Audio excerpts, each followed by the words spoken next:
Hello and welcome, ladies and gentlemen, to the news from SABA Satellite Channel from Marib. Here are tonight's top stories. PLC member Al-Khambashi reviews service needs in Hadramaut and directs support for sports development in the Hadramaut Coast Football Association. Prime Minister issues decisions to strengthen financial reforms and discusses humanitarian response with UN officials. Also, UN envoy warns regional tensions are worsening Yemen's economic crisis.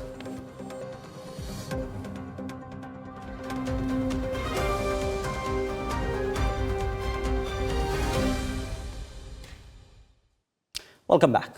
Member Presidential Leadership Council Lieutenant General Mahmoud Al-Subaihi has emphasized the importance of higher education in building national capacities and preparing qualified professionals to support development and state-building efforts.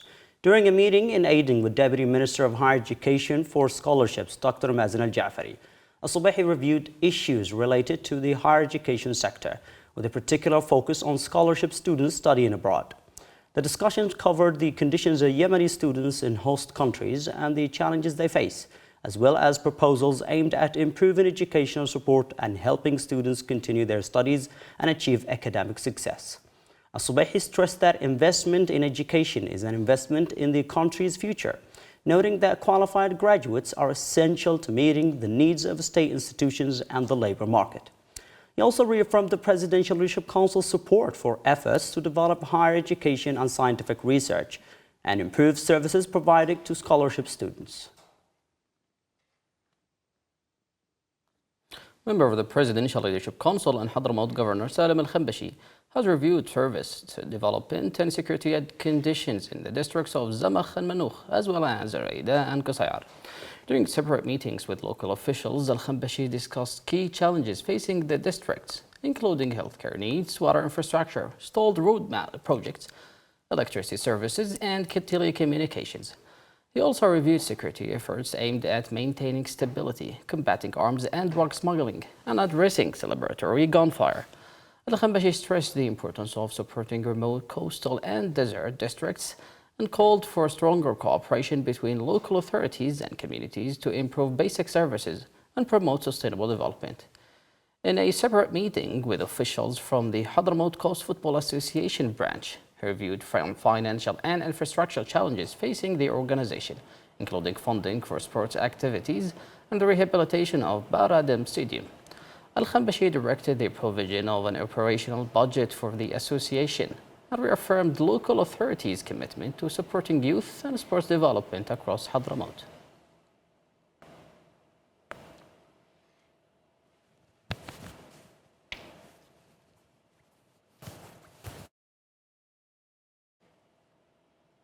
Prime Minister and Minister of Foreign Affairs and Expatriates, Dr. Shaya Zandani, has appointed a number of senior officials in the Ministry of Finance and Tax and Customs authorities to support the implementation of economic and financial reform.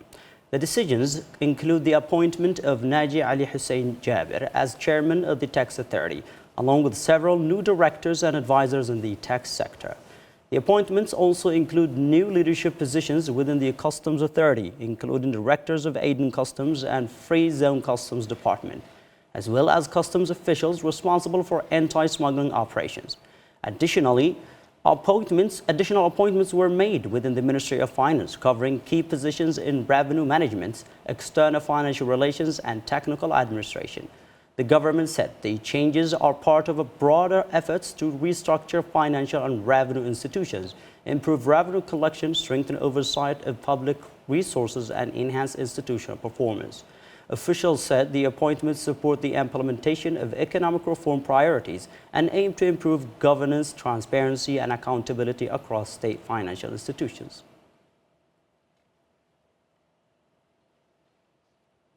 Prime Minister and Foreign Minister Dr. Shaya Zandani has pledged continued government support for higher education, emphasizing the importance of scientific research and the role of universities in preparing qualified professionals for countries' development. During a meeting in Aden with the presidents of Aden, Abyan and Lahj universities, Zandani reviewed challenges facing academic institutions and discussed priorities for improving education quality and ensuring the continuity of academic activities. Meeting also addressed the implementation of a cabinet decision concerning the financial impact of academic promotions for university faculty members. Azindani described universities as a cornerstone of human development and a key source of national expertise, stressing the role in generating knowledge and providing solutions to economic development and administrative challenges. He also called for stronger coordination among public universities and greater exchange for academic and research programs to enhance educational outcomes and support community development.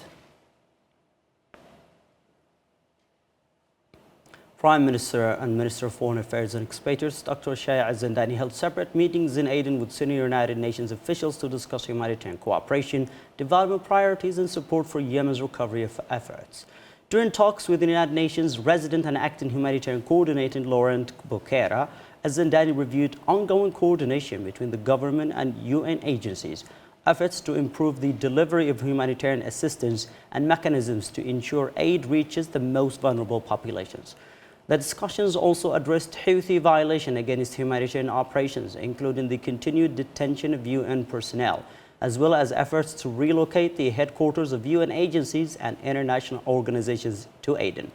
Azindani reaffirmed the government's commitment to strengthening its strategic partnership with the United Nations and called for increased international support for economic, administrative, and financial reforms.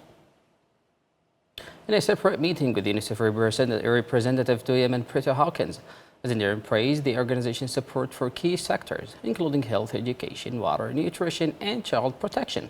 He commended UNICEF's efforts to enhance cooperation with the Yemeni government and implement programs benefiting children, women, and vulnerable communities. The Prime Minister also thanked Hawkins for his contributions during his tenure and reaffirmed the government's commitment to expanding cooperation with UNICEF and other UN agencies. Minister of Industry and Trade Dr. Mohammed Al-Ashwal has stressed the importance of strengthening institutional performance and improving administrative and technical efficiency to meet the ministry's objectives and support economic development. Speaking during a meeting with Directors General at the ministry's headquarters in Aden, attended by Deputy Minister Salim Al-Wali and senior officials, Al-Ashwal reviewed performance levels and mechanisms to enhance coordination among departments. The minister called for continued efforts to evaluate departmental responsibilities, monitor achievements, and address shortcomings, emphasizing that effective coordination is essential to the ministry's success. Al-Ashwal also announced the launch of the Ministry of Industry and Trade's 2025 annual report, highlighting its importance in guiding future plans and improving institutional performance. He further directed the preparations of comprehensive field visit plan for provincial offices to strengthen oversight, assess performance, support local operations, and enhance consumer protection and commercial regulation efforts.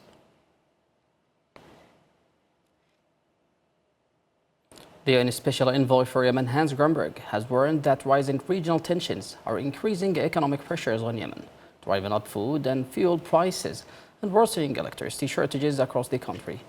In a briefing to the UN Security Council, Grunberg said Yemen can no longer withstand additional shocks after more than a decade of conflict, stressing that the poorest and most vulnerable groups are bearing the heaviest burden.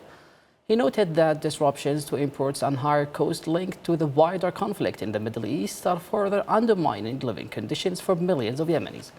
Grunberg added that Yemen's economy is already under severe strain due to the obstruction of oil and gas exports, the division of financial institutions, and the politicization of economic affairs.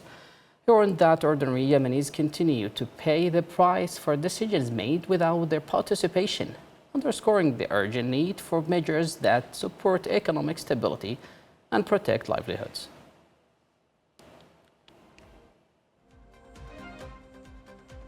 That was the news bulletin from SABA Satellite Channel. From Edip, thank you for watching and have a good time.